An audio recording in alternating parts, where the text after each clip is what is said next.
नमो तस्स भगवतो अरहतो सम्मा संबुद्धस्स।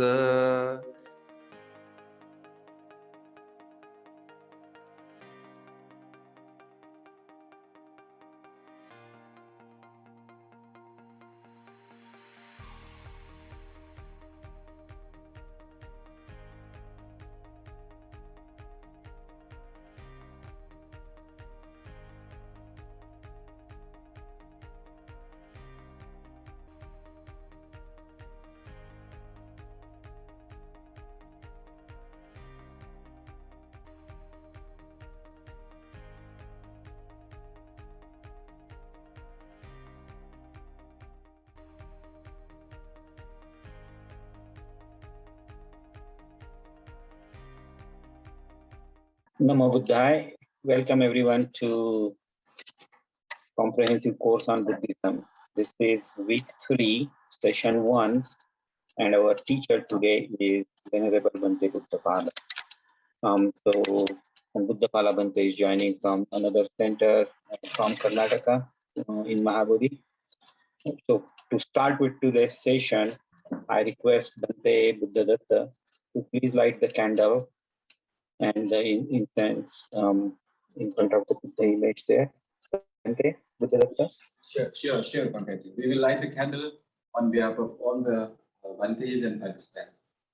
Yes, thank you, Bhante.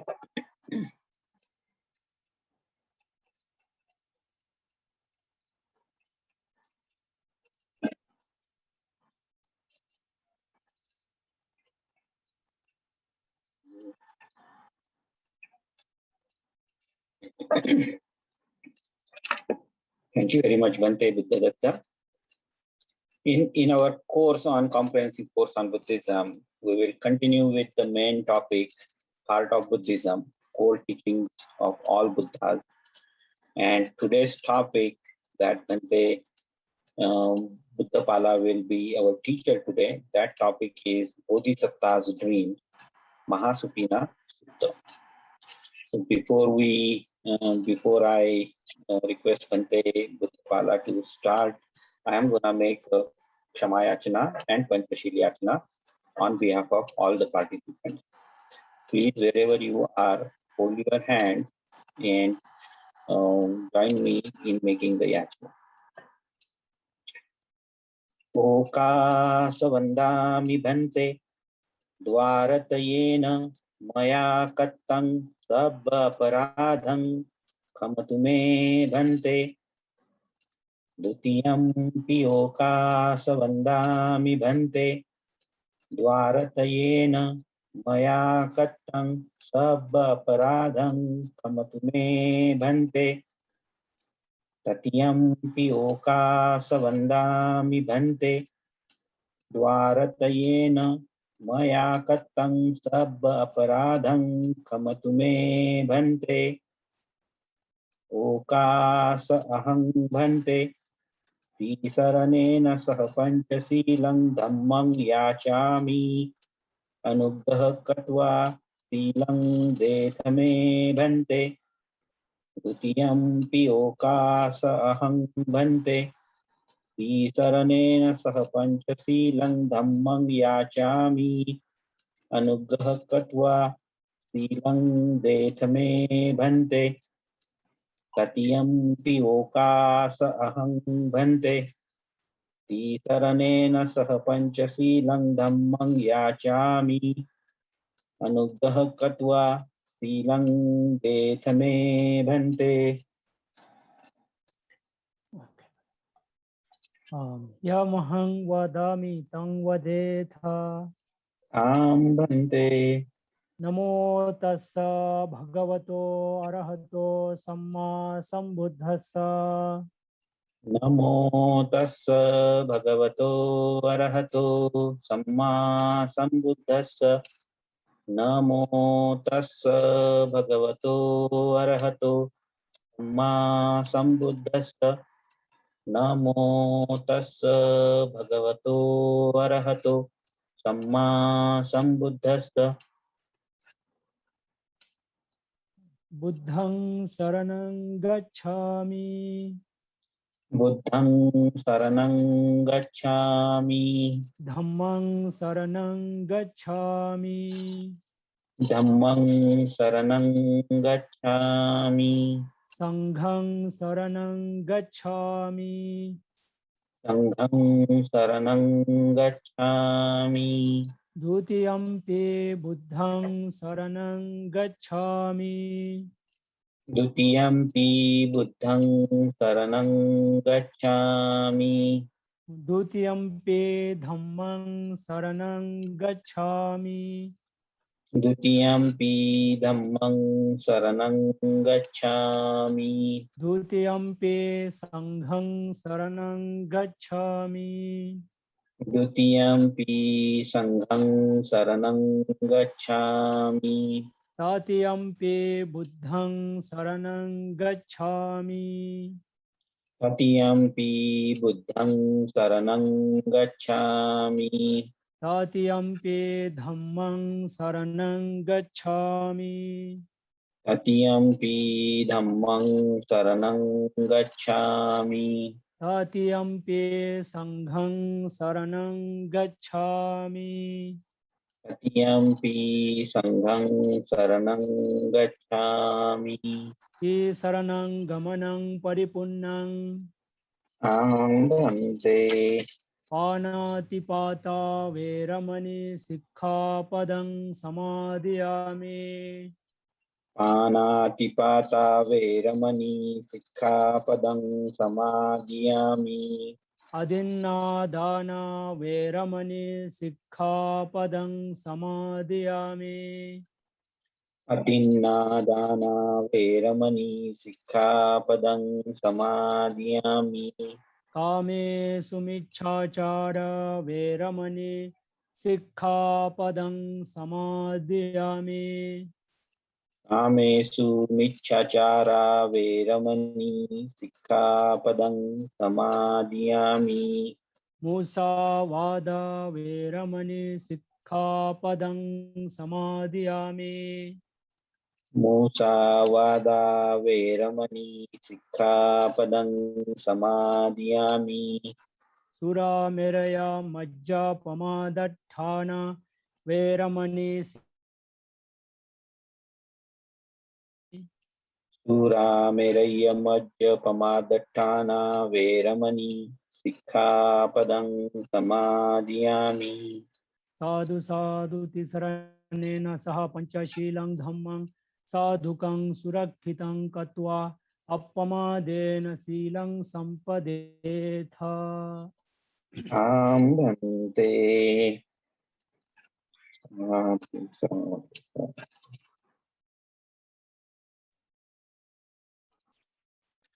Thank you very much, Bhante.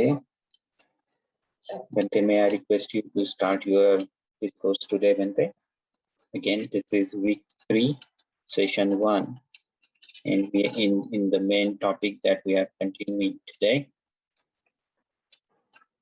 which is Heart of Buddhism, 4 teachings of all Buddhas. Today's topic is Bodhisattva's dreams, Mahasukina Sutta. Our teacher today is Venerable Bhikkhu Siddhapada. Bhante, please go ahead. Okay. I'll start with a little chanting. Namo tassa bhagavato arahato samma sambuddhassa.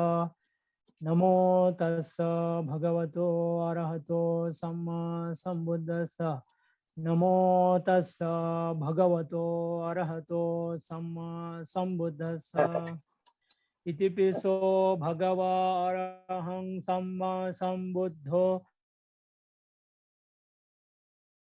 tato lokavido anuttaro purisadam asarathe sattha deva manusanang buddho bhagavate namo tassa samma sambuddhassa swakhato bhagavata dhammo sandithe ko akaliko yehi passiko opanaiko pachattang vedidabbo vinyo hete namo tassa niyanikassa dhammassa Supatipanno bhagavato savaka sangho.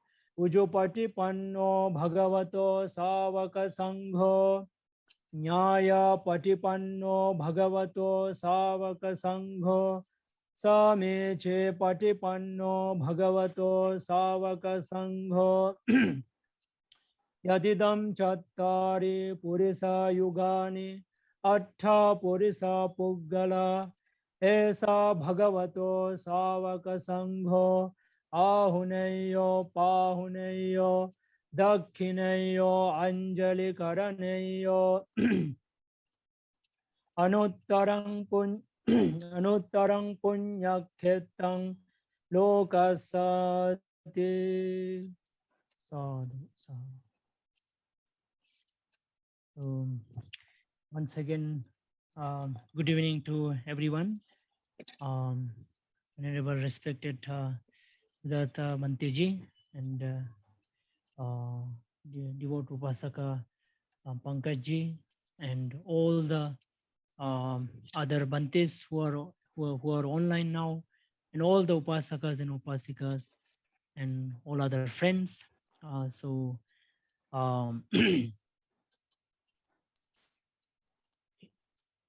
Audio is good. Okay, somebody says audio is good. Okay, so thank you for Venerable for inviting me to this evening program, and I'm very much grateful and thankful for allowing me to share some dhamma, to give some dhamma dana to all the participants. And so I'll start with this today's topic, which is Bodhisattva's dream. So as you all already know that last time I think it was about Bodhisattva. You know, there were a lot of things spoken about Bodhisattva. So, but still, I will give a little explanation or little talk on Bodhisattva. So, Bodhisattva literally means enlightenment being, and or also called would-be Buddha, or somebody who is going to become Buddha. And mostly it is used for Samyak Sambuddha. For example, our Gautama Buddha, Shakyamuni Gautama Buddha, he was a Bodhisattva before he attained to enlightenment, you know. And he became Buddha at the age of 35, as all of you know. But before that, he was a Bodhisattva. And for that, he had to work, you know, as a Bodhisattva. There are certain things that as a Bodhisattva one has to do, that is fulfilling 30 paramis 3 times over. Though Arahants and Pachaka Buddha, they are also fulfilled, but the Arahant 1 time and Pachaka Buddha twice, 2 times, and Samyak Sambuddha or Samma Sambuddha 3 times. And the journey starts, you know, for to become a Bodhisattva. It starts from very, very long time ago, you know, like from aeons, many aeons ago.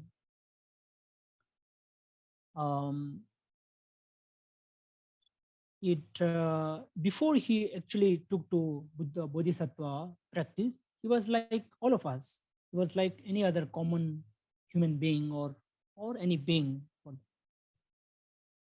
And the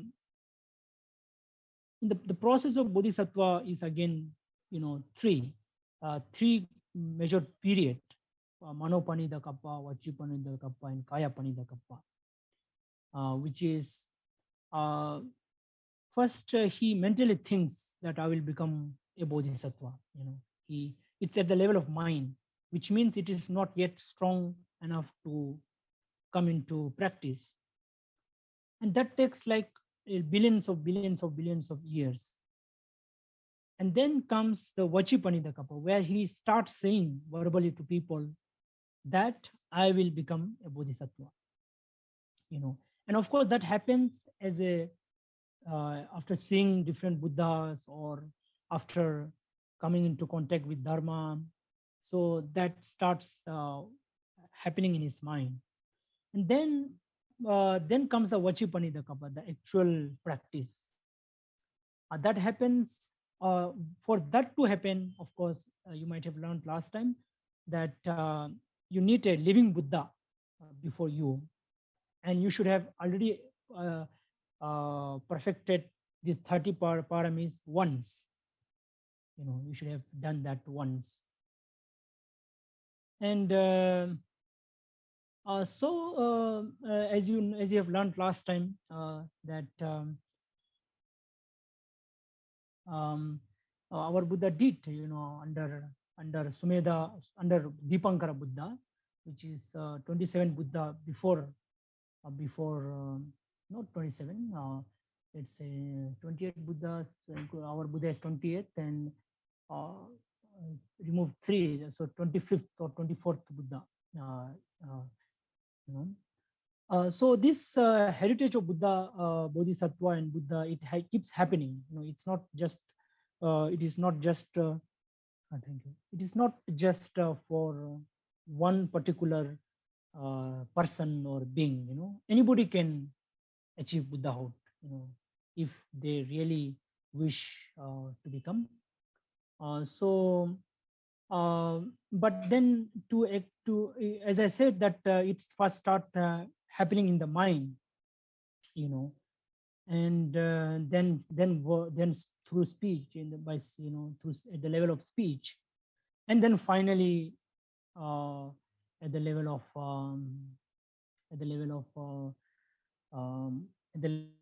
mind. Sorry, at the level of action, physically they do. So our Buddha also did. So that is Bodhisattva, and our Bodhisattva, our Buddha Gautama Bodhisattva. Let's use Gautama Bodhisattva, and he, as just before the night before he he achieved enlightenment, he saw this dream. He saw one dream. And this dream is quite significant because it gives him that conviction that he is going to achieve Buddhahood. And as you know, that he left home to achieve Buddhahood, which means in simple term, we can say that he wanted to find a solution for all our problems, all our sufferings and problems and difficulty that we all go through. So that's what he went for, because he, as a prince, he had all the luxury, everything that a person would need to enjoy, or to say to be in comfort, to enjoy happiness, to feel that it's light. So our princess, he did our Siddhartha, he is Gautama Bodhisattva as a prince, but he did not find happiness, satisfaction. As you all know, we all go through the same process. We are trying to find solution within our own life and trying to figure out. But Prince Siddhartha was genuinely interested as kind of a total dedication. So Buddha leaves, and then he sees this dream, 5 dreams, and that each dream has some significant. And let us go. So this dream comes in a sutta called Maha Supina Sutta from Anguttara Nikaya, fifth category, Sutta number 196. So it is in the Anguttara Nikaya, in Sutra Pitaka. So it is there. So you can check out maybe later. And so I'll just read out this one first in Pali, then English, as you can see on the screen.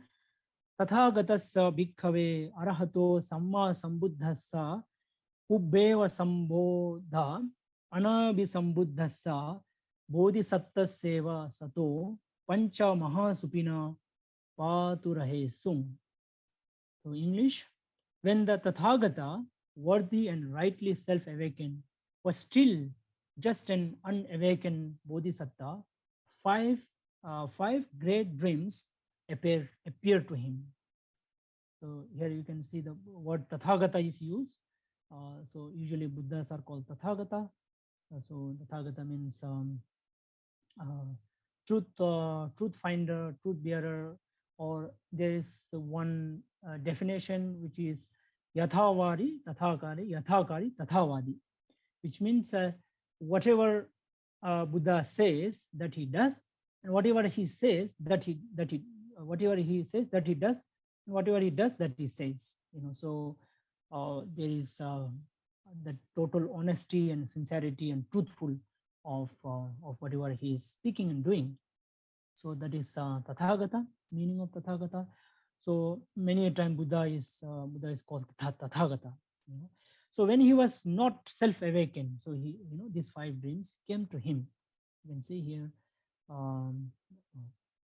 Pancha Mahasupina Paturaya.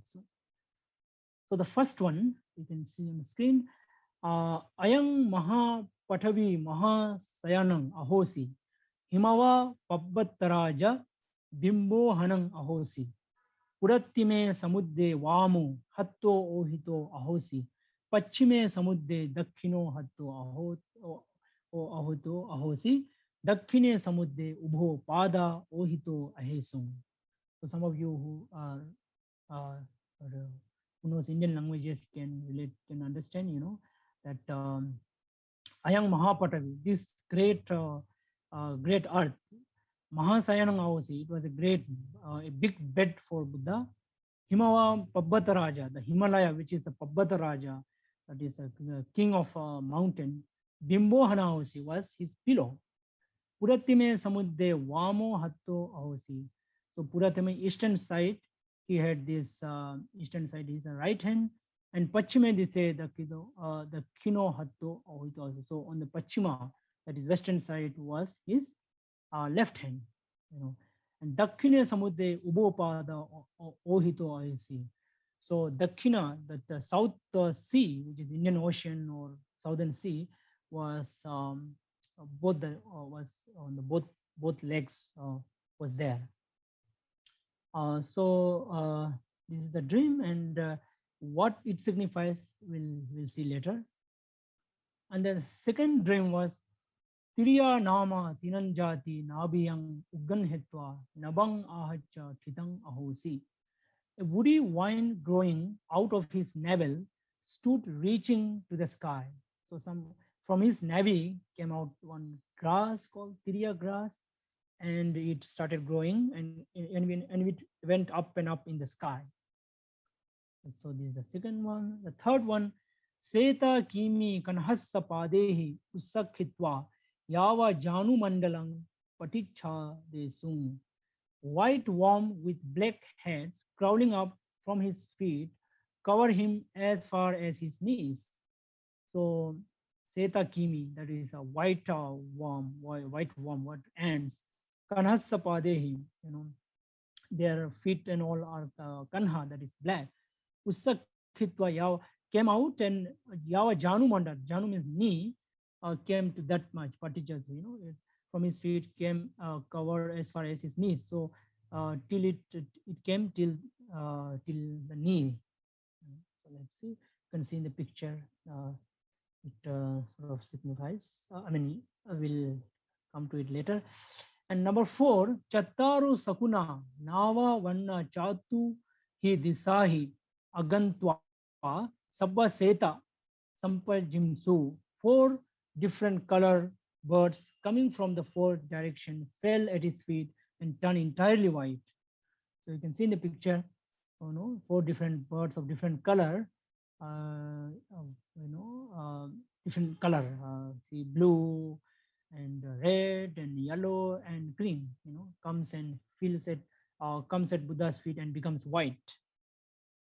And fifth one, samano mahato milha pabbatasa upari puri upari pari chankamati alipamano milhehi. He walked back and forth on top of a giant mountain of excrement, but was not soiled by the excrement. As you can see, the big mountain, there was this excrement, dirty things, and Buddha was walking to and fro, but it was not soiling Buddha's feet. It was not touching Buddha's feet. So now the meaning of the dream. So the first one, Arahato Samma Sambuddha Anuttaro Samma Sambodhi Abhisambuddho. He would awaken to the unexcelled right self-awakening. So which means that Buddha is going to become a self-awakened one. So this term Abhisambuddho, self-awakened. So Buddha sort of awakened. He is awakened from the darkness or from the sleepingness of the samsara. So basically he would become a Buddha. That sort of signifies, so initially Buddha thought, because he was alone there, so he thought, to whom shall I tell about this dream, and how do I take out the meaning? So he sat in meditation, because he already had eighth jhana already he learned from Alarakalama and Udakarama Buddha. So Alarakalama he learned seventh jhana, and Udakarama Buddha he learned eighth jhana. So they were the rishis in India. There were so many rishis who already attend these jhanas. So those jhanas are very powerful. If you achieve that, you go to Brahma world after your death. So that's a very powerful sort of practice. So he, through that practice, he figure out the meaning of the dream. So you already know that even Mahamaya Amma, she saw a dream before Buddha's birth. And also in many jatakas, past life stories of Buddha, you see a lot of instances where people see dream and then some meaning comes out of the dream.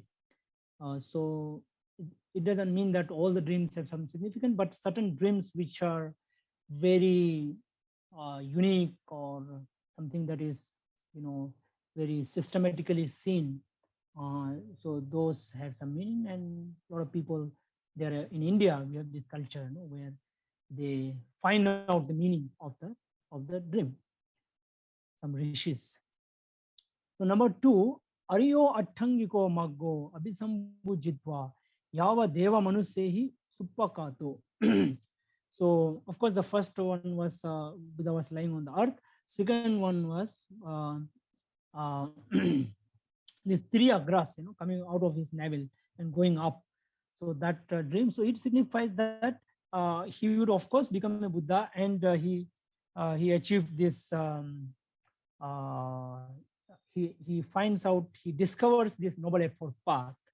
So Buddha's teaching is about discovery. Like it's not like Buddha sort of creates a kind of theory or philosophy, but it is a discovery of our human mind or mind of all the beings, and how it functions, and then how we are faring on in the world, and how we are getting happiness, misery, and all those things. So he actually, whatever is there in the world, he just let us know. He just puts a lot of attention through his hard work, and that's how he discovers the noble effort path. So he will proclaim it to human being, and then to the celestial being as well, all devas. So as you all know that in Buddhism also there is this something called 31 planes of existence. So the Buddhist cosmology, in Buddhist cosmology there is 37 planes of existence. So it is broadly categorized into three: Kamaloka, Rupaloka, Arupaloka. Kamaloka is the sensual world, Rupaloka is the Brahma world with the form, and Arupaloka, Brahmas without form. So in this sensual world, Kama Loka, there are again three categories, Apaya, Manusa, and Sugati, or Devaloka. So Apaya means there are four, that is hell world, animal world, spirit world, and the demonic world, and then human world. Then comes six divine world, that is Chatu Maharajika, Yama, Tusita, Nimanarati, Paranimita, Vasavati. So six different world, with having desire also, with all the six senses, and there is gender also, female, male. Then comes this 16 Brahma world, Baritava, Brahma Parisatya, Brahma Purita, Mahabrahma, who achieves the first jhana, they are born there, and those who achieve second jhana, they are born in Parita Suva, Apamana Suva, Suvakina. Then third one,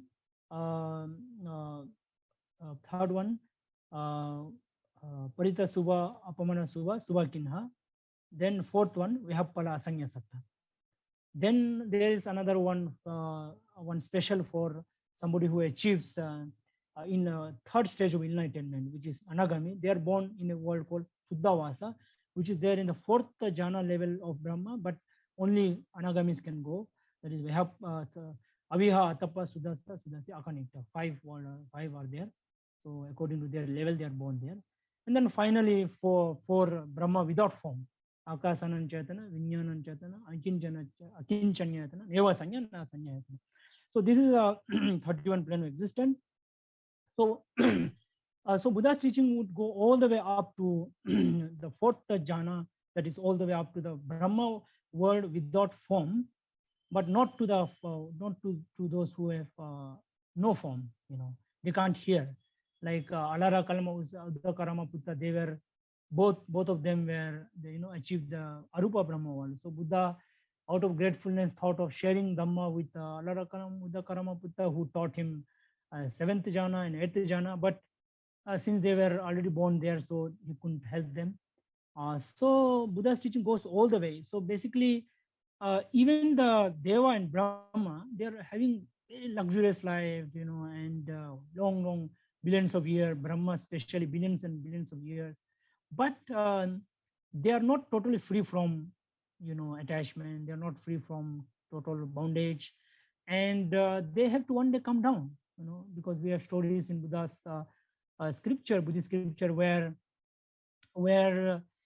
these Brahmas, they sometimes directly from Brahma, what they're born as an animal also sometimes.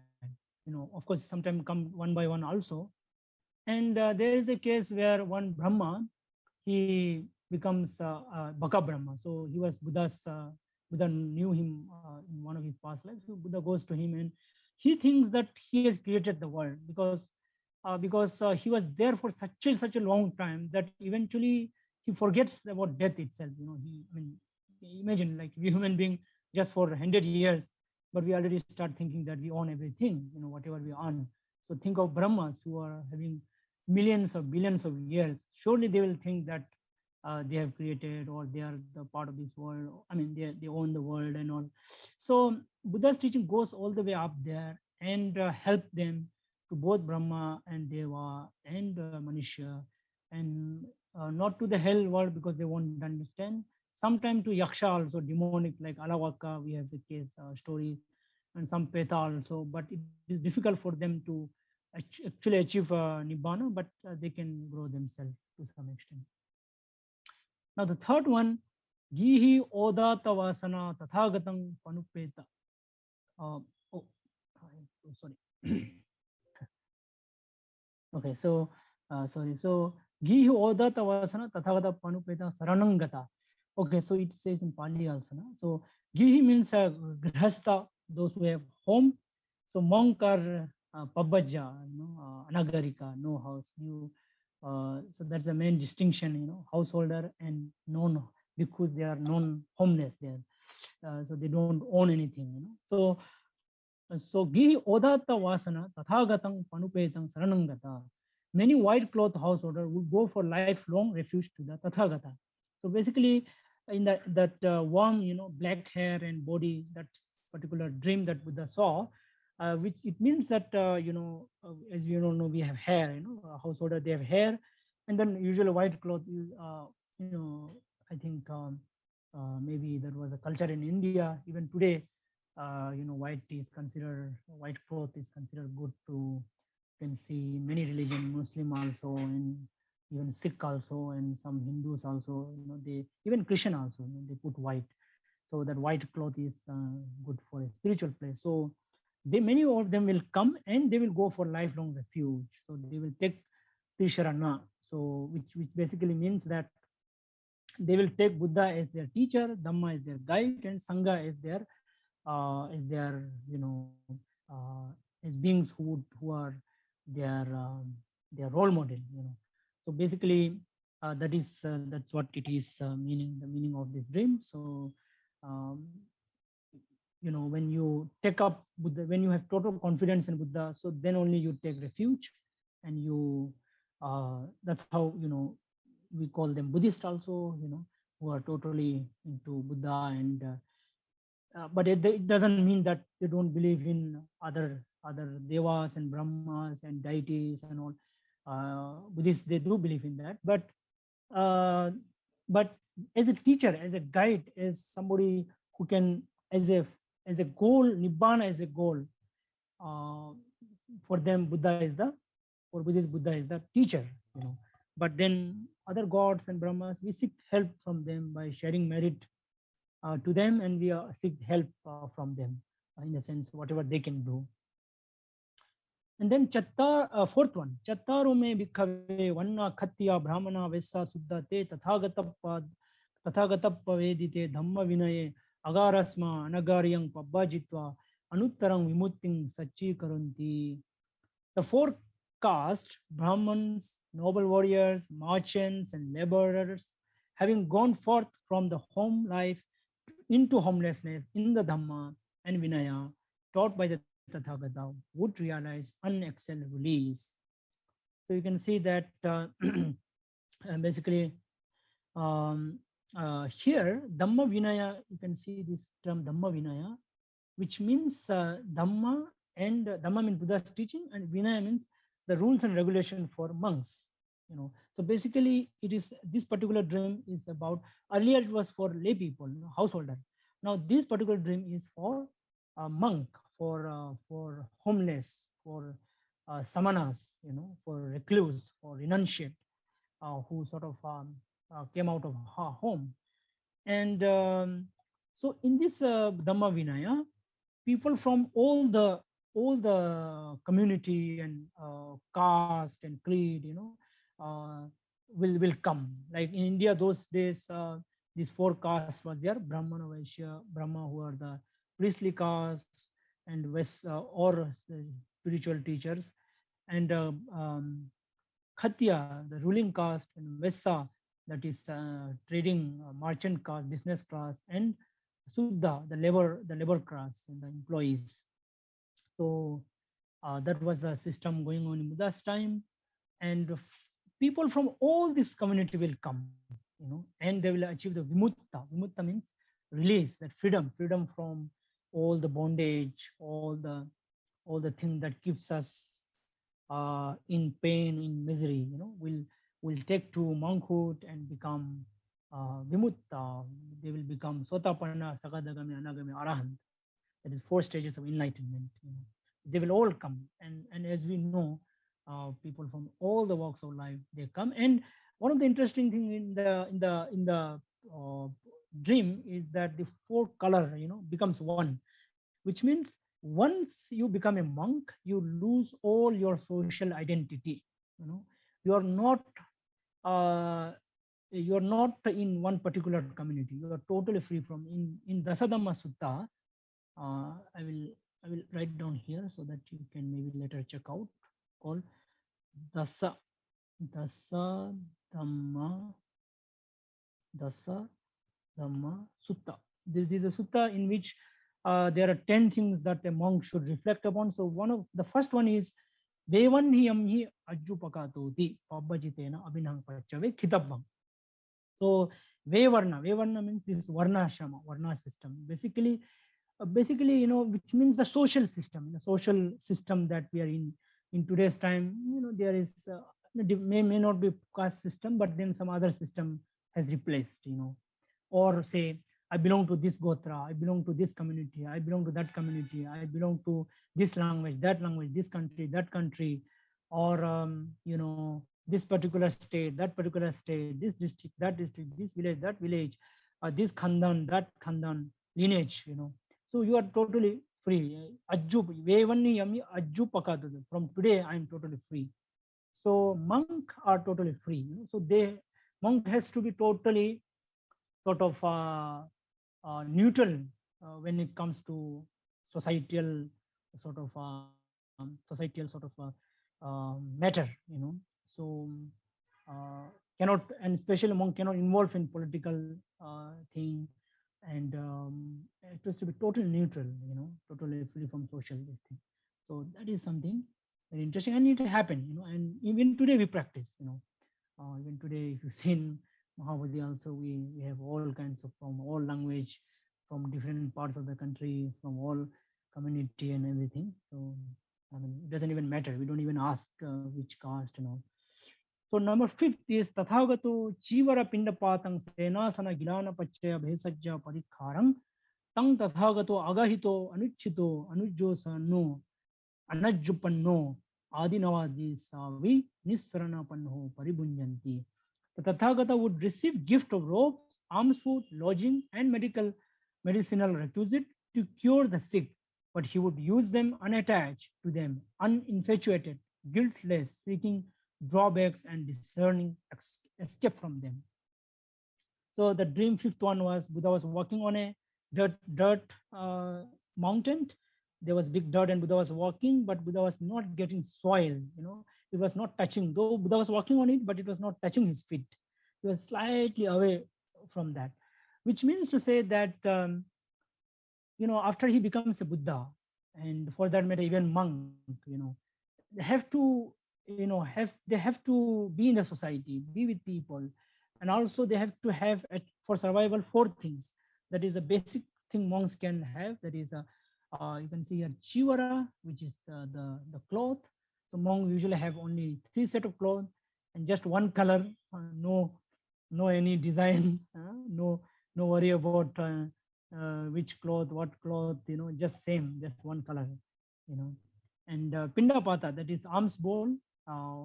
There's this bowl you might have seen. So in Buddha's time, including Buddha, every day Buddha used to go with the alms bowl from house to house, and whatever people put in, they eat, and they just wait near a house for just a couple of minutes, 1 or 2 minutes, and if they give, it's fine. If they don't give, they just go to the next. It's not like asking them, so that it should not be burden to the society. So whoever wishes to give, whatever they wish to give, they can give. Pindapata, and then senasana. Senasana means dwelling. So whatever is there, like sometime simple, sometime big, whatever monastery, and kilana pachaya besaja parikara. That is medicine. All this medicinal thing that monk have. So these are 4 requisites. That's a basic thing the monks need, and lay people or householder, they can offer these 4 things to monk as a support and also as a punya for them, and without of course without any burden to sort of householders.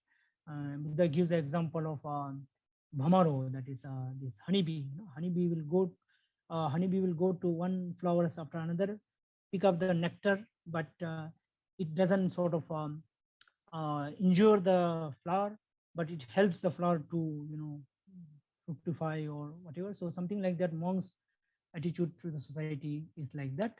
Not much burden to the society, at the same time very much helpful to the society to gain merit, so that people can gain merit and gain. So Buddha will receive them, but tathagato aggahito anuchado. So Buddha said he will remain unattached, and uninfatuated, not infatuated, guiltless. So he will not have guilt that oh, why I'm using this, or because of his purity of his morality. Seeing the drawbacks, he see the and discerning the escape from, seeing the danger in that, if you hold on to that, what is the danger, and discerning the escape from that, and how to escape from that, like how, as a monk, as a Buddha, I mean, as Buddha, all the big viharas and everything he gets, good for everything, but Buddha will not be attached to that. Buddha is already achieved Buddhahood, free from all the mental pollutants. So he would be in the society, but he's not getting attached to the society. Not his mind won't get affected by all the Attaloka Dhamma, 8 things. That is Labe Alabe Yasya Ayase Ninda Pasamsa Sukha Chaduka. That is gain and loss, good name, bad name, and happiness and misery, and blame and praise. So he will not be affected by that. So this is the 5 dream that Buddha saw, and Buddha sort of almost understood. He became very much assured that he's going to become Buddha. And then then he, of course, he goes to Bodhi tree, and of course later he becomes Buddha. So this particular dream sort of gives him total assurance to him, and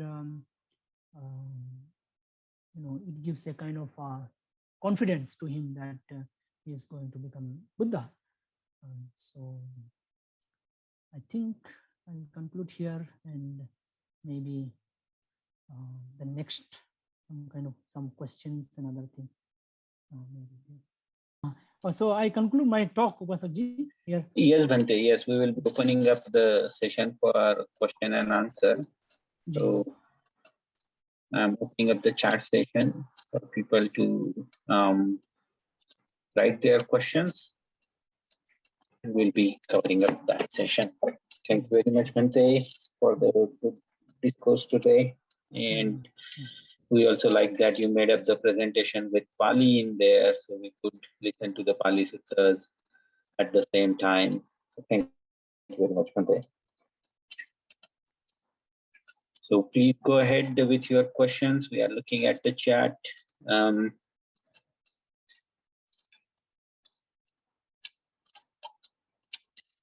Okay, Bhante. So the first question is, how this dream, did it happen on one day, or this dream was happening for multiple days?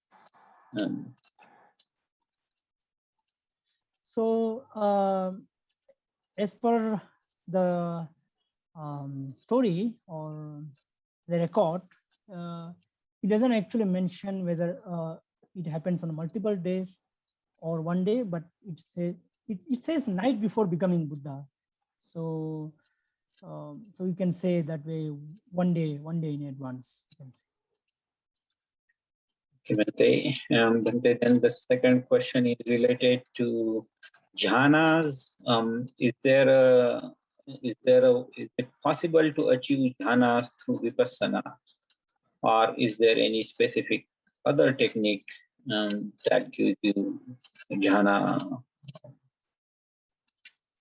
power? Okay, so usually jhana can be achieved by any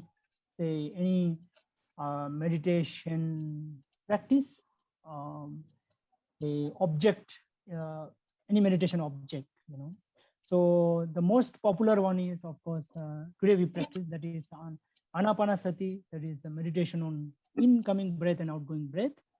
So even as I mentioned today, that Alara Kalamauda Karama Buddha, they had already achieved, and they taught Buddha or Bodhisattva. So when it comes to Vipassana, we can say that it is a very much sort of opinionated, like different people have different opinion, but Buddha says that when you practice any meditation, you can achieve. But today we have this distinction between vipassana and samatha, that is coming down meditation and inside meditation. And they, especially, some of the practitioner who says that there's something called sukha vipassana, that is dry vipassana, which means without jhana they do vipassana. But that is practiced by a certain group of people, certain particular tradition. But I'm not sure. I'm not sure whether. And some of them say that those who practice vipassana without jhana, they say that you don't require jhana to practice vipassana. That is the idea. And the other group, there are other group, they say that you first get jhana and then go to vipassana. It is much easier. That's what they say. So so my opinion would be that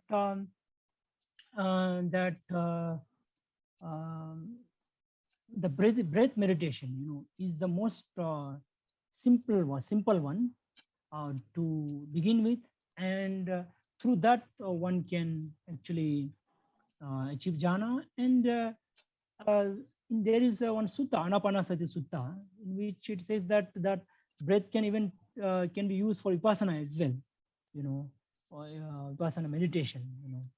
So I always recommend, of course, this breath meditation, most simple one, always all the time with you. And but whether through vipassana jhana is achieved, I can't say, because a lot of people who practice vipassana, in particular tradition, they say it's not required. So I don't know. But breath meditation. So I would suggest breath meditation. Thank you, Bhante. Bhante, this next question is, do these 5 dreams come only to Samma Sambuddhas, and whether the other Samma Sambuddhas also got similar dreams? Or these dreams also come to, say, a person who is about to be an arahant? Does he also dream similarly?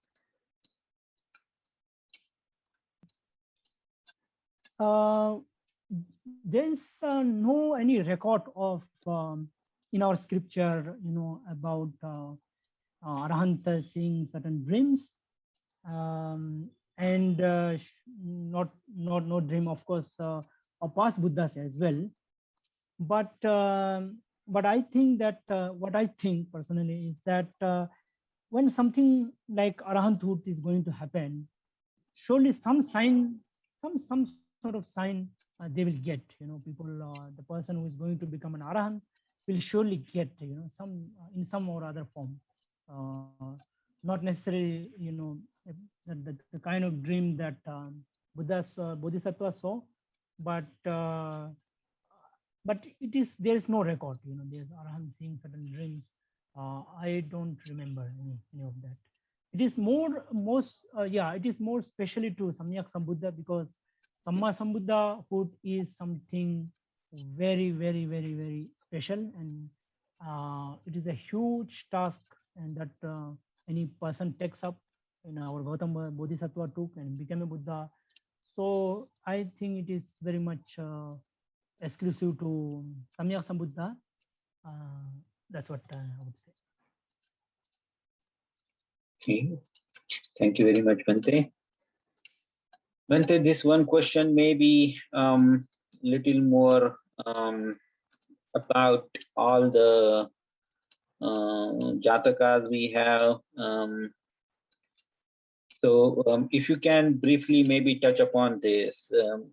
The question is, can you please explain a little more about Bodhisattva's resolve to become Buddha before his birth as Sumedha? Okay.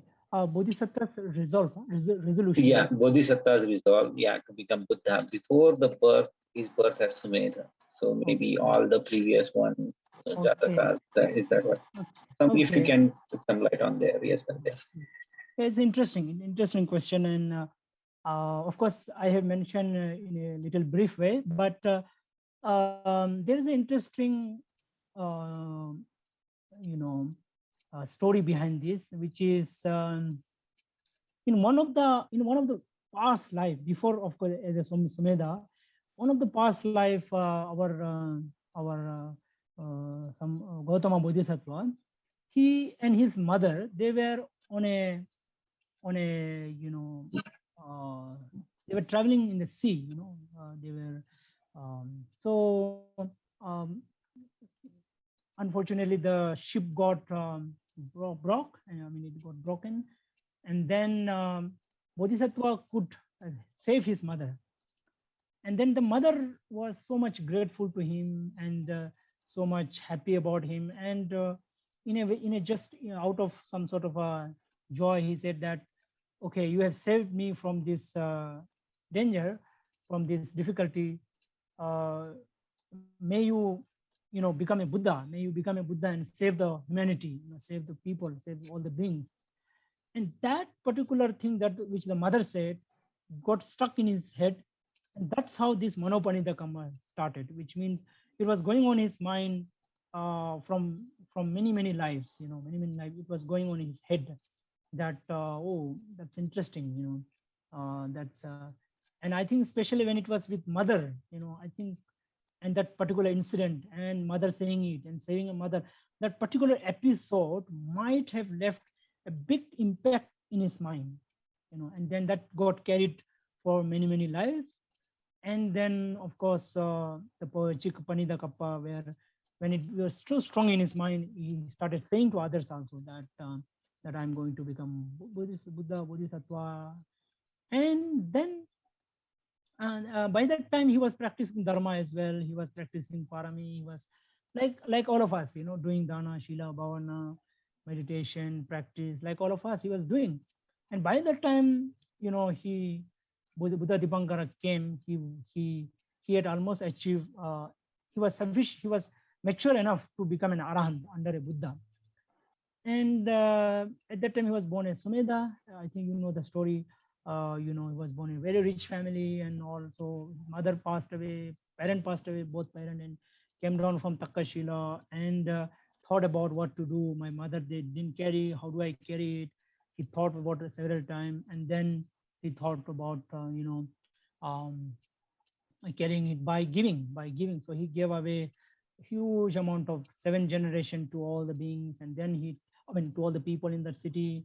And then he takes off this ball and rope and goes to Himalaya, and he becomes an ascetic and achieves jhana, all the jhana, and he achieves. And then one day he sees Buddha Dipankara, and then seeing Buddha Dipankara, that thought, which was going in his mind, and which was he was telling also to other people, which was started when he saved his mother, that came out as a big flood, like a flood in his head. And then seeing Buddha, then he thought, I will definitely totally take, like officially take up this task under the Buddha, by the blessing of the Buddha and by the guidance of Buddha. So Buddha just sees him, and he's sufficient enough.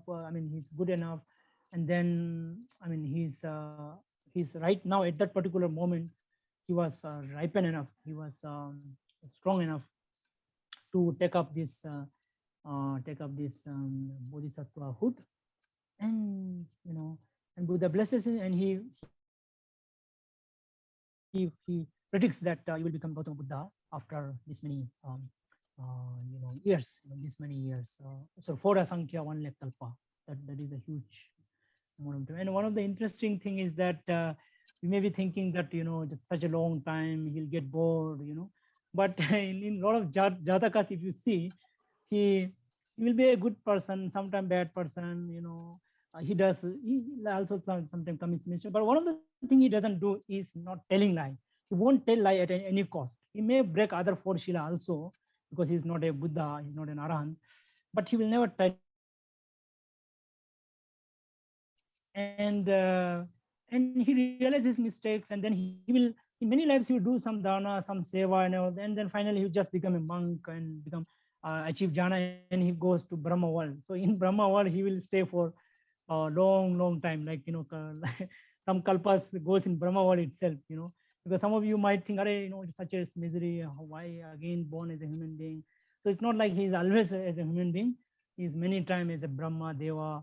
So he's good there, like he's cool, you know. And one of the interesting thing is that he's assured of becoming Buddha in one of the life, you know. So that way, you can't say that he's aimlessly wandering in the world like all of us, or like any other being who are not. His path is focused. So he was born in different realms of existence, but his focus is, I mean, he's sure to go to his goal. Okay, Basak. So, Thank you, Bante. Bante, this next one is related to Chitta and Atma.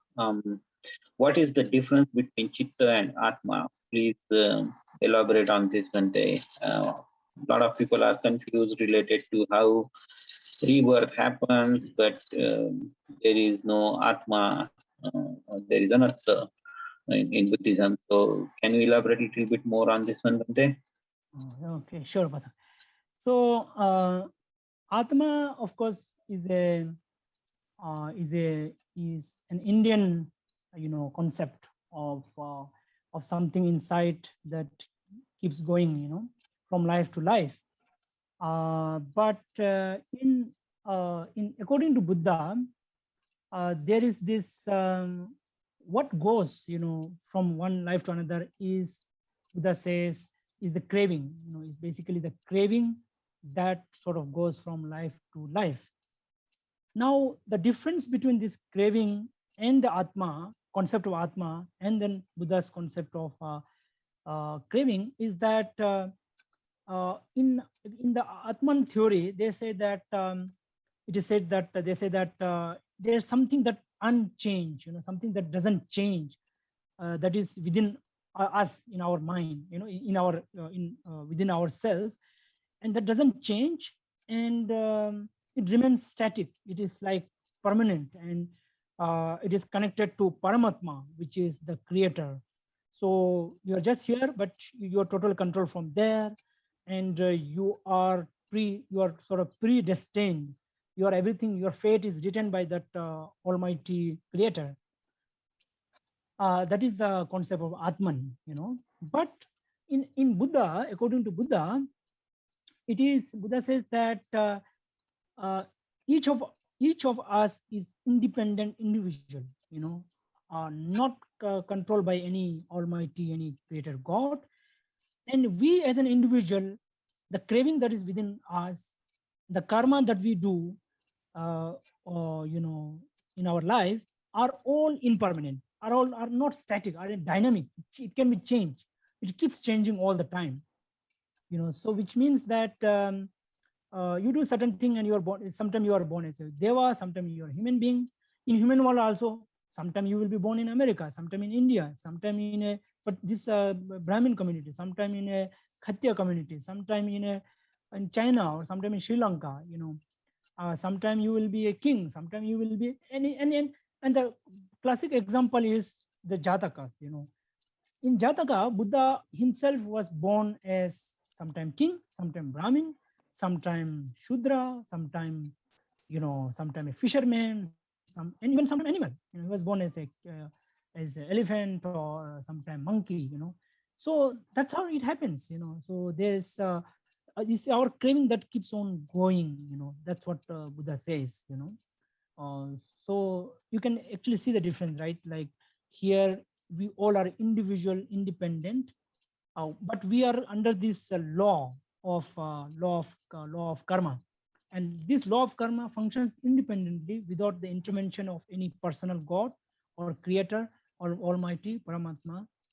No, nothing. You know, we are all set. We can change ourselves, our fate, our destiny, our mind, our craving. We can do all that. You know, with total independence, total free to do whatever. So we can be born as you know, as we like. But it's all about our view. You know, what we wish to be, and that all can happen. But the Atman, it's more about what we call the fatalism, you know, fated by somebody else, controlled by somebody else. So that's the major difference. I hope. Thank you, Bante. Bhante, this one is more a question on why Bodhisattva he was practicing for so many aeons to be a Buddha, and yet before he sat down for his own realization, he had to meet so many teachers. So why he had to go through the other training as well?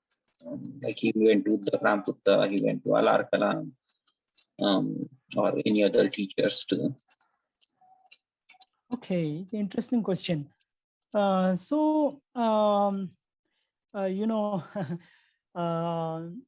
that is the thing. You know, like there is something called Lokiya and Lokutra Chitta.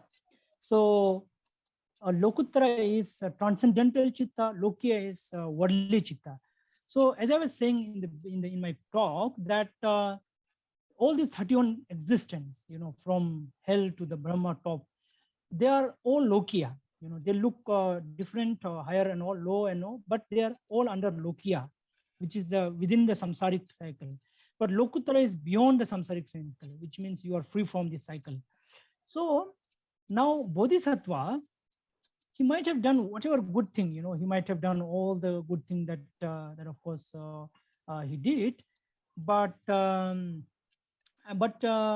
he is still not an enlightened, right?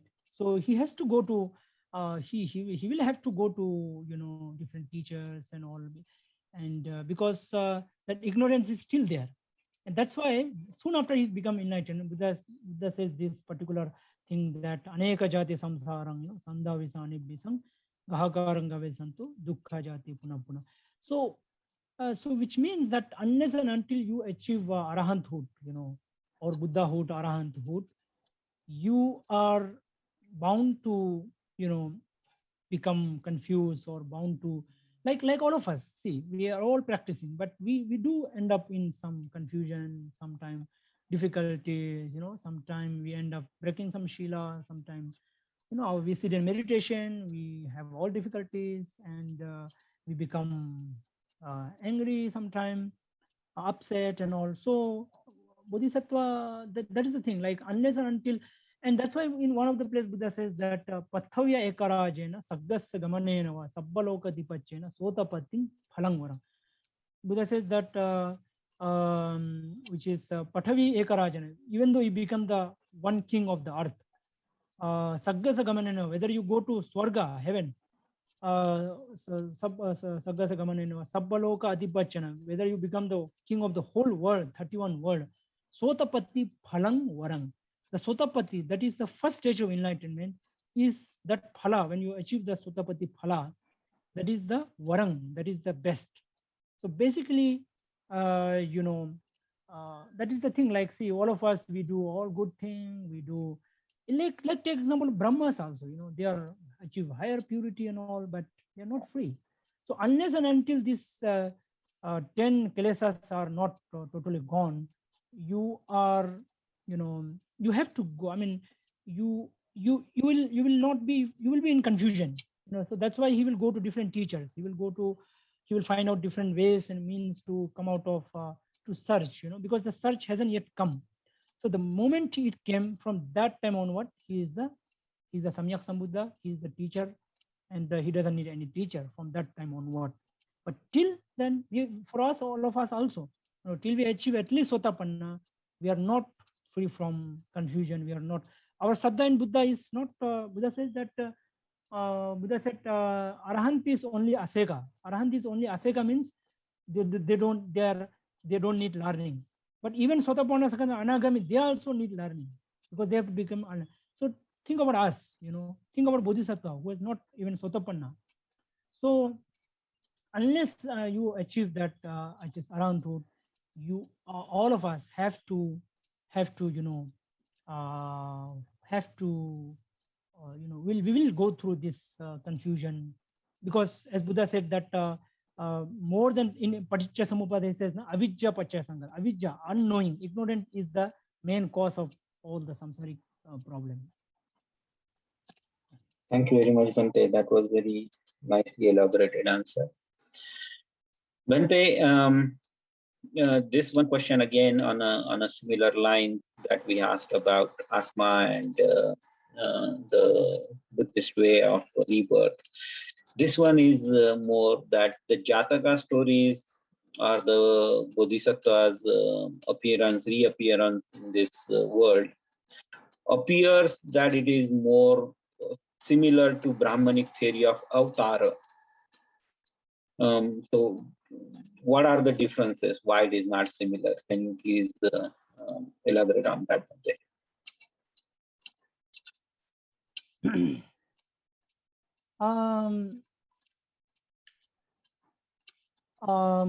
Avatara, if you see, it's like, again, the concept of some creator or some god, who is permanent, who is all powerful, who has created everything, and he comes once in a while, or he comes after many years to sort of rectify things in the world, But Bodhisattva Jataka, if you see, it's not like he himself is the creator, or he comes to the world just to sort of set things in the world.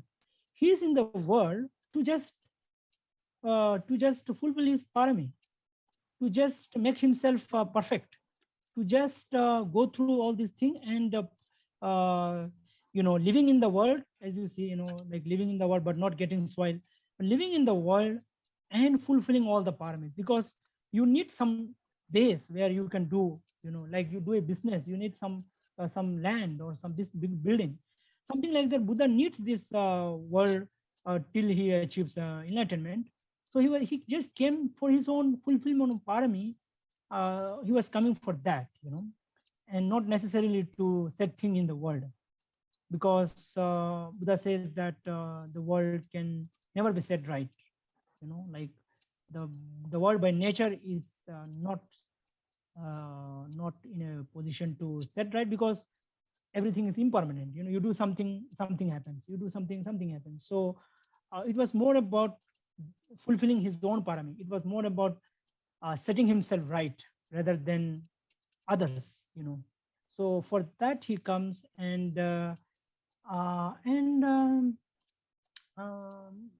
yeah, but looks like a little similarity, but the concept is the idea, or the thing is totally different, and and that happens according to karma. It's not like he just sort of he comes on his own, but he does. See, in Jataka there are stories where our bodhisattva, as a bodhisattva, after taking this taking oath from Dipankara Buddha, in one of the life he kills his brother. Right, as a bodhisattva he kills his brother. As I said, Buddha can also commit four chila, violate four chila, except for musavada, not telling lie.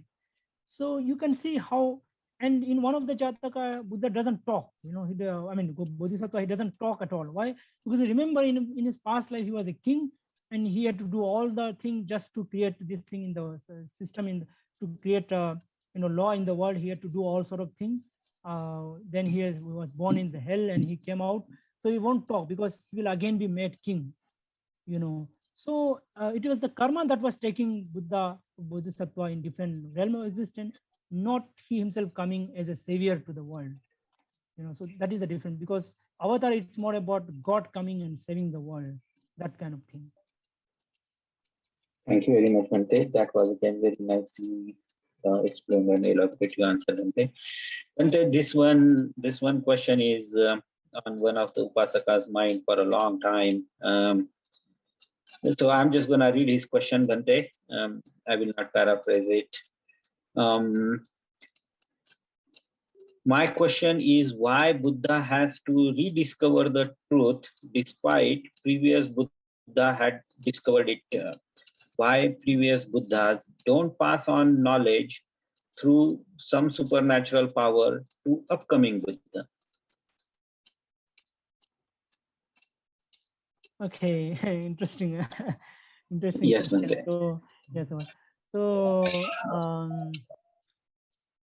so Buddha, of course, Buddha has again, Buddha is again within this Dhamma Niyama, no? Buddha, as I said, Buddha is not a all-powerful, all-creator kind of a person. He is also within the Dhamma Niyama. So I think you know about this 5 law, that is the Bija Niyama, Kamma Niyama, Chitta Niyama, and Dhamma Niyama, and Utu Niyama. The law of a seed, the law of season, the law of Kamma, the law of Dhamma, and the law of Kamma.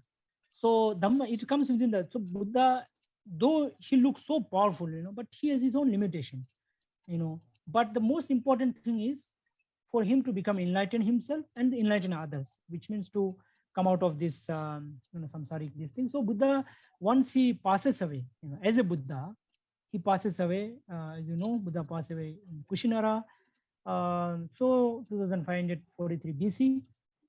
So after that, he is no more. Like he is not like the next Buddha coming, the Maitreya Buddha who is coming, is not this Gautama Buddha. It's totally another individual. And our Buddha is not born. Like he is free from birth now.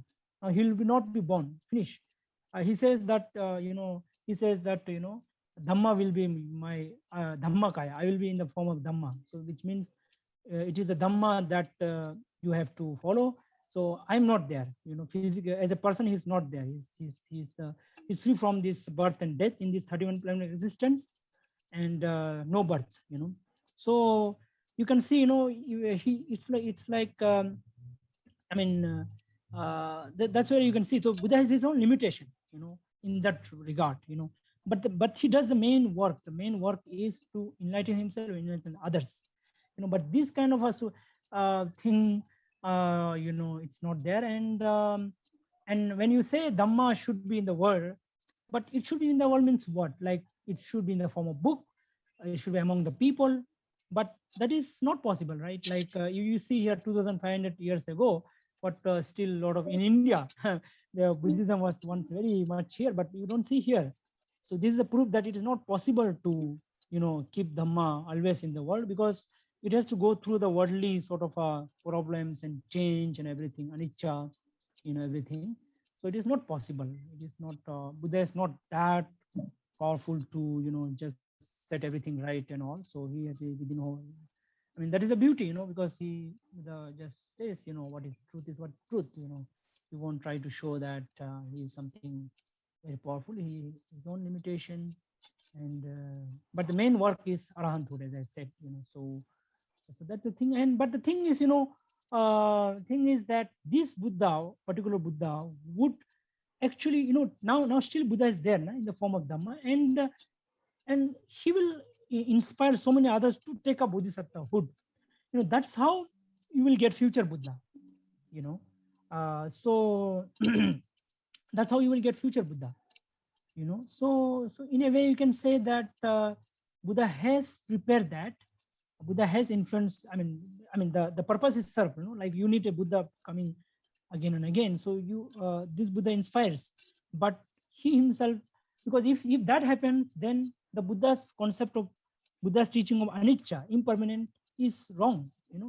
Because everything is impermanent, but Buddha is permanent. So what is this? What is this happening?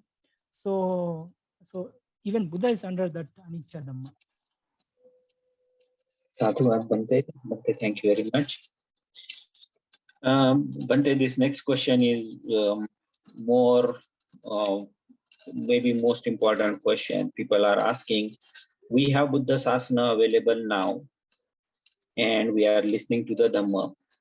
What is it that one has to do to get or set oneself on a path of arahanthood? So, or how do we set ourselves to the path of arahanthood? Okay, that's a nice question. So again, the Buddha's teaching of Anupubbikatha. So Buddha is to do this step-by-step teaching, which is that everything happens over time, not overnight. And so you, of course, have to, if you are a householder, you should do dana and practice 5 precepts and do meditation, dana, shila, bhavana. And of course, you can see in the, if you see Mangala Sutta, discourse on blessing, so the highest blessing, you see the 38 steps of blessing. So first one is not association with fools. Fools means who are wrong people. So your company. Then you have to be well learned. You have to have good speech. You have to support your mother and father, husband or wife and children. Do dana, help your relative, and help your relative. Be righteous. Avoid evil. Avoid this alcohol and all. Be respectful. Be patient, and be humble, and do meditation. Be patient, and then follow brahmachari. Brahmachari means like as a householder, you should not have any sexual relation with anyone except for your wife. That is the brahmacharya for lay people. And likewise, please go through that Mangala Sutta, Mangala Sutta, Mangala, Mangala Sutta. If you Google, you will get it. So 38 steps of blessing. So of course you that get an idea so of how you can actually go through.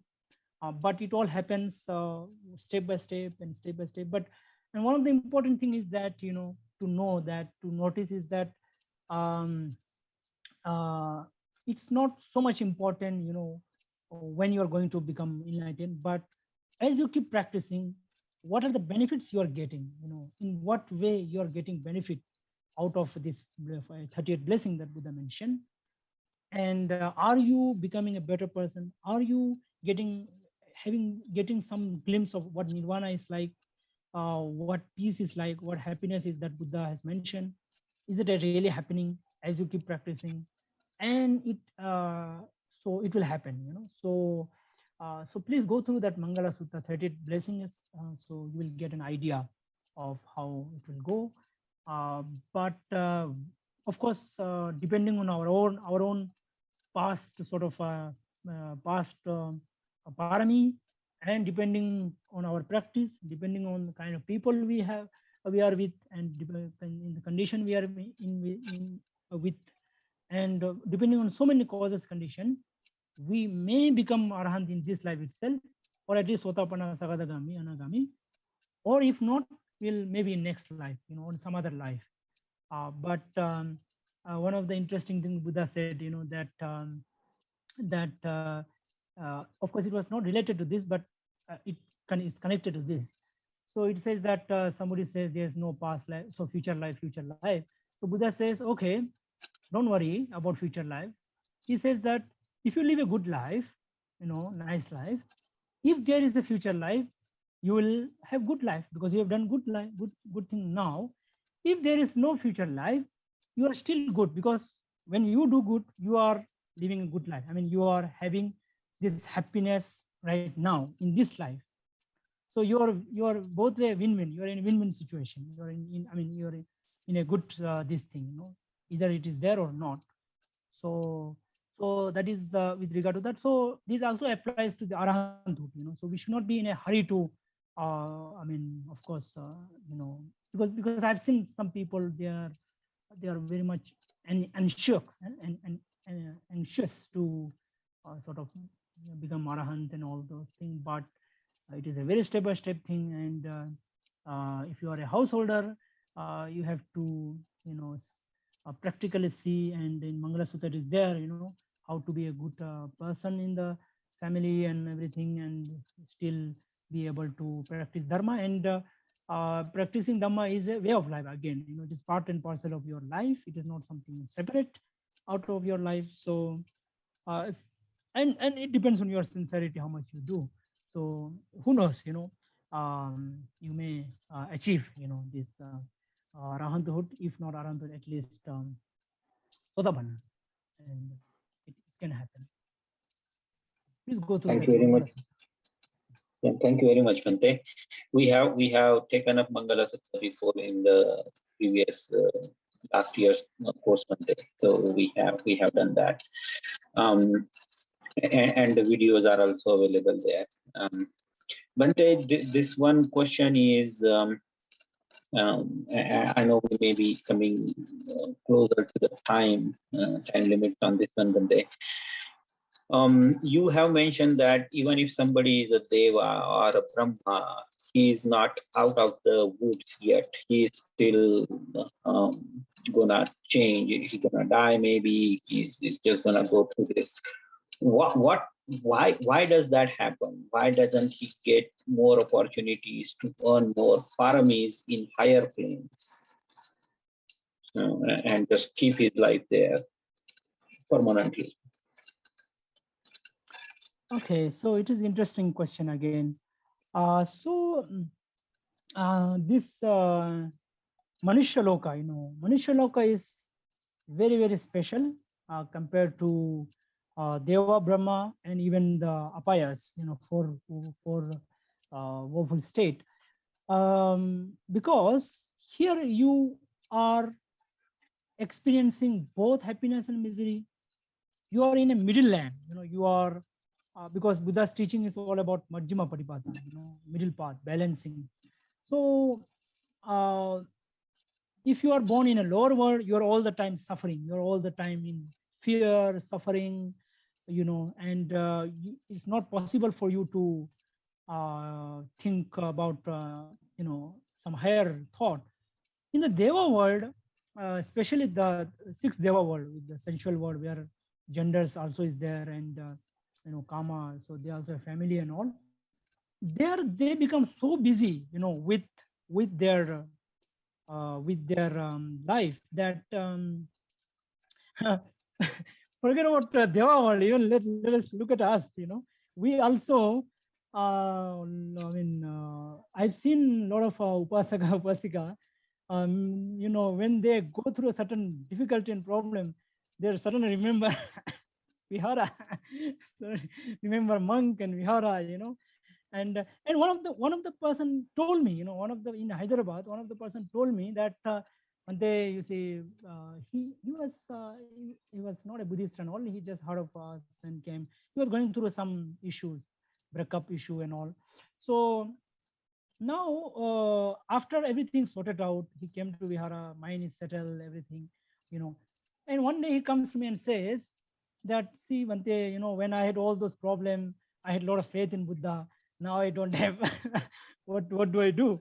So you can see that, it is very difficult, for even human being to also understand dharma, anicca, to understand dharma and reality. So forget about, even one at one time Sakka comes to Buddha, and he listened to Buddha. He asked questions and all, and Moggallana Bhante was there. Moggallana was a chief disciple. Buddha has two chief disciples, Sariputta Bhante, Moggallana Bhante.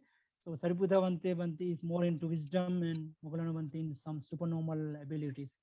So he sees Sakka asking question, and also Sakka then goes to his palace in the Tavatimsa, and then Moggallana Bhante wanted to check. Oh, he put a lot of question. Let me see what he does now. What he immediately does, and he went there, and Sakka was merrymaking. He was having dance, song, and all those things. And Moggallana Bhante goes there, and through his power, he just trembles he shakes his whole palace, and then everybody stop now suddenly. And then Moggallana Bhante admonishes Sakka, see, you are listening dharma and all, now you are totally into merrymaking. At least you should do some meditation, or at least you should think about some dharma and all. So you can see Sakka being such a devout Upasaka. I think he was a Sotapana also, but still, he is so much carried away. So, and as a divine being, they have their own duties also, like all of you have as a householder. Duty is one, but mostly thing their world is such that it is so difficult, to actually understand dharma. So that is the reason, that all this, and Brahmas also, Brahmas are also they are not into worldly sort of human, this kama thing, but they are into this peace, this peace, that in jhana means what? Vitaka vichara piti sukha akagata, no thought, and just peace, piti, sukha, ekaggata, upekka. The mind is totally peace, and they enjoy that. They're enjoying that state of mind, and then they don't want to see other thing, and they don't know also. They're just lost. They're just totally into that joy, that that total sort of peace or on peace. There is not peace related to like us, like we have genders, we have these six senses and all, but they don't have that. They are more into mind, total peace. But like sometimes we get no, in meditation, maybe sometimes you might have experienced, or let's say not meditation, when you are eating a nice pizza or watching a nice movie, you're totally into it. You don't even realize, sitting. You don't get all the pain sitting for 2 hours or 3 hours. But if you're doing something good, you just your mind goes into that thing, pain. So you can see that that's how they are not able to do that. But in human world, it is possible because you are reminded, because no matter who you are, you will always have some problem in the human world. It's totally same whether you are a rich or poor or American Indian. The basic problem is same. You have you achieve something big, you get excitement for some day, you get a new car, excited for some days, and then again you are back to zero. Like that excitement is gone. You know, so that's why we, our human being, are always searching for something. Our mind itself is searching for something that gives us satisfaction. That's why we do all sort of things. We get married, we get good house, we get children, we get this, we get that. So why? Because we are searching for that, because our mind wants that. So but in the process we don't get. We sometimes get, we sometimes don't get, some satisfaction, some pain. So that is the reality. So human being shows the whole world, like Brahma world, Deva world, and as well as the hell world. Human being can totally show. And that is the reason for Buddha to become Buddha, the final to become Buddha, Bodhisattva, he has to come in the human world. Before coming here, he was in Tusita world as a king called Setaketu, and he comes here, then he sees the world, then he experiences, then only he. So that's the speciality of human world. So that's the reason. Very much, Bante, for this lovely answers again. Bante, I know we are coming against the time, but I would ask for this one last question, Bante. Can you please explain the 5 niyamas that you talked about? A little more about those niyamas. Okay, nice one. So that is one of the major difference between Buddha and Buddhism, if you want to call it, or Buddha teaching, you can, whatever you want to call it. But that's the difference. Buddhism and all other ism, all other religion. That even if you see Hinduism, there is a Paramatma. If you see Christianity, there is Almighty God. If you are a Muslim, there is Allah. Allah is there. And in Jainism also there is Paramatma, and Sikh also some gods, I think they believe. But in Buddhism, they don't believe in a one God, one creator God. And so, but you need to answer the question of how it all started. Who created all those things, and I mean how it all started. So, and how it functions. Who is there functioning? How it is going on the world. So, of course, when it comes to creation, Buddha says that in one of the sutta called Anamatanga Sutta, the beginningless samsara, Anamatanga Sutta. The samsara is beginningless. Now science tries to say Big Bang theory, and then from science always says, you just give us the start and we'll explain everything. But the start, the science is not able to know. And but they say, okay, God created. But if you say that God created us, but the question also comes, who created God? And if somebody created, then who created? So it's unending. So that's why Buddha says that I mean, there is you can't see one beginning of samsara. That's the samsara. Everything keeps happening, rolling on and on and on. You just don't know which is first. It's almost like saying hen came first or egg came first, something like that. So so Dhamma Niyama actually answers this this how the world is functioning. So the first one, Bija Niyama, the law of seed. Now see the mango. So if you put mango, you get only mango. you can't expect a mango seed to give you banana or apple. So that's a law. It's a law that cannot be changed. It just goes. Then common vision utu niyama, utu seasonal law. Season, you can see how season, you can say the whole cosmic, the whole all this planet body, seven planet and other functions. There's something called dasa sahasra loka dhatu. That is the whole world system. 10,000 world system. So they function in a particular fashion. Day, night, or say cold weather, winter or rainy. So nobody can change that. So that is the law. So it's a law that function on its own without anybody's intervention. And then chitta niyama, the law of mind, our mind. Now let's say you you you think something wrong, you are hateful, you generate hate, and then you expect that you will be happy, then you expect that you will speak good, you will do good. How can that happen? So if you think good, as you said, Buddha says in the Dhammapada, manopubangama manoseta manomaya manasacha padutena bhasate vaka. So mind is the chief. Whatever you think in the mind, it comes to action, it comes into body. And if it is wrong mind gives suffering. If it is right mind gives happiness. So that is the law of mind. Nobody can change. Has anybody changed? No, it can't be changed. No God, no even Buddha. Even Buddha can't change. Buddha can just show us the path, but he can't magically change our mind. If he had that power, he would have done. He would be compassionate enough to do that. you know and then chitta, then comes kammaniyam. Karma is the law of karma, which is whatever you do. Now the mind, of course, you think and you do what do.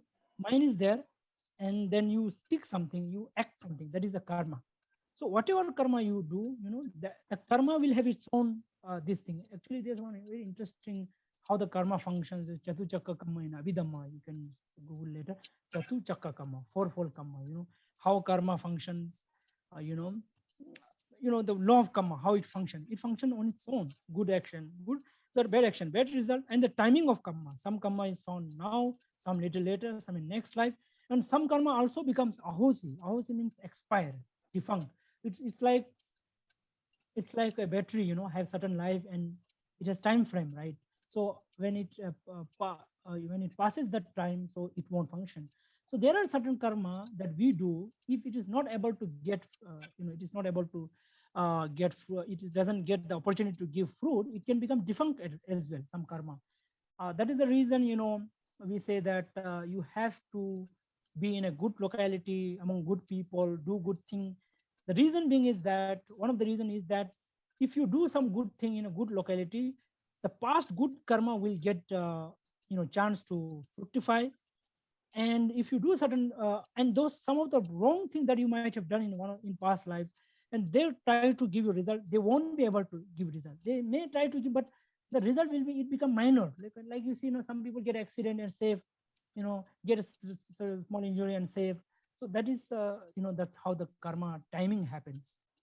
So and of course and there are some karma which are very heinous, like killing mother, killing my father, and killing an arahant, or injuring Buddha, or creating division in the sangha. So these are 6 heinous crime. If you do that, you're bound to become go to hell for a long time, and of course you will come back later once it is finished. Like in the case of Ajata Sattu, son of King Bimbisara, he killed his own father. After that, he did a lot of good thing, but a lot of good thing. He became Buddha's disciple, did a lot of good thing, but he Buddha says he will go to hell because he's killed his father. But in one of the, like Devadatta also created division in the Sangha. But he said in one of the past future life, he will become a Pacheka Buddha by the name Athisara, the Devadatta. So like how the karma functions, and the Dhamma Niyama. Dhamma is about how this basically say these 4 things related to worldly, and Dhamma is how to come out of the world. Like Buddha, the law of Buddha, Arahant, and all these things. Basically these 4 are say Lokiya. The 5th one is Lokuttara. You can say how to come out of it. The solution for this. So Buddha does this, but you have to go through these 4 also in order to achieve the 5th one. So this answers the question of why why the world is like this. Like if you say God created, God is all compassionate, the question would be, if God is totally compassionate and all, we have so much suffering in the world. Why the God doesn't come and help us out? He should come, right? He should do a magic. He has created everything. He is all power, all created, but he can't do. Why? So that's the sort of a difference between the concept of creator and the law. It is called natural law. It is a niyama. It is function on its own without anybody's intervention. It's a natural law that even Buddha, Buddha has to go through that same procedure. It's like the constitution of a country. Even the prime minister has to follow that constitution, and within that he has to function. It's something like that. And it is just there. The law of the law. The natural law. Sadhu, sadhu, sadhu, Bante. Thank you very much for your time and these elaborative answers. We are grateful for your time, Bante, and the discourse, Bante. Yeah, I know, Bante, we are coming up against time here now. So before we conclude today's session, may I request you for some Ashirwad Gatha, Bante? Okay, Bada. So I thank Honorable Buddha Bante for inviting me, Director of Mahabodhi Research Center in Bangalore. And I thank Pankaj Upasakji for coordinating and managing.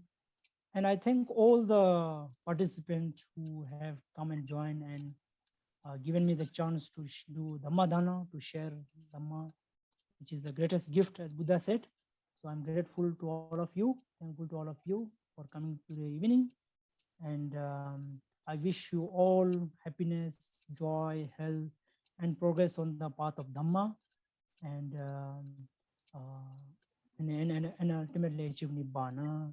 Sabbi tiyo vivajanto sabba rogo vinasato mate bhavatu antarayo sukhi diga yuko bhava. Sadhu, sadhu.